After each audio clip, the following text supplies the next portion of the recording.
I think performing at ACL is a huge honor because I remember coming to this festival when I was 17 or 18, and it just left a huge impression on me. I feel like it's grown so much in the last few years, especially. So to be on the bill, especially on a Friday, I feel like everyone's in high spirits. And I don't know, I mean, Austin's one of my favorite cities in the world. Being from Texas, I have spent a lot of time here, so it's nice to be at this festival. I really have always loved Austin City Limits.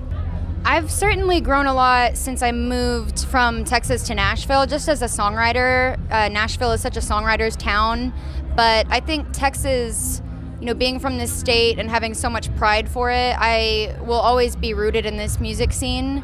But I just feel like, I've grown into myself and as a person and as an artist, and I feel like the music is still really rooted in this Texas background, but it's evolved a lot in a really cool direction. I couldn't really put my finger on the genre, but it's what's sort of great about this festival is it's all genres encapsulated, so it's nice to be representing that. I never found it difficult to write for other people. I think the difficult part was just hearing back from my publisher that, you should be singing these songs, not them.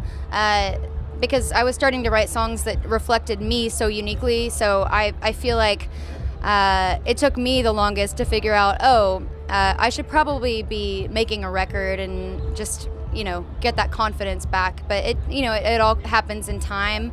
I feel really blessed to have artists like Tim and Kelly Clarkson record songs of mine because I'm a genuine fan of theirs and grew up listening to Tim, and he's such a legend in the country world. And, Kelly just kind of speaks for herself. I mean, she's one of the most world-class vocalists. But, at the end of the day, nothing compares to being able to sing your own songs. I mean, I really pull inspiration from everyday life. It doesn't have to be about love or a relationship. It could just be about your relationship with music. And that's what my church was inspired by. It was just about that really all-encompassing common thread that we all feel, whether you speak a million languages or just one. I think music is sort of the one tie that we all have, and I wanted to write a song about that feeling and in the simplest terms. So I guess that's my church. It was just a conversational, fun way of saying, like, music is spiritual no matter how you look at it. I just did a Crossroads special with Alicia Keys, and she had so much great sage advice for me. And, she's a songwriter as well, and she started so young as well. So I feel like we have a lot more in common than you'd think. But she just said, with all the stuff in the first year, it's go, go, go, but take the time to really celebrate your success, because it's so easy to move on to the next thing and keep chasing this crazy dream. But if you don't celebrate it and take a second to stop and really let it soak in, it passes by like that. So I feel like that's been a great piece of advice. And, don't be an a-hole on the way up and don't be an a-hole on the way down.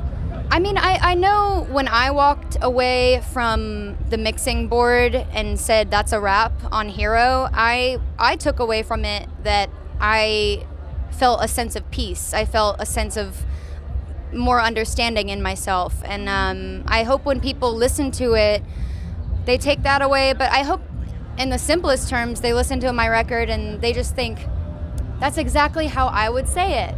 And that's sort of how I approach songwriting. And I just think, it doesn't have to be flowered up, to be honest. It just has to be sometimes said plainly. And that's what I love about country music and what I do, which is a sort of amalgam of several genres, I feel like.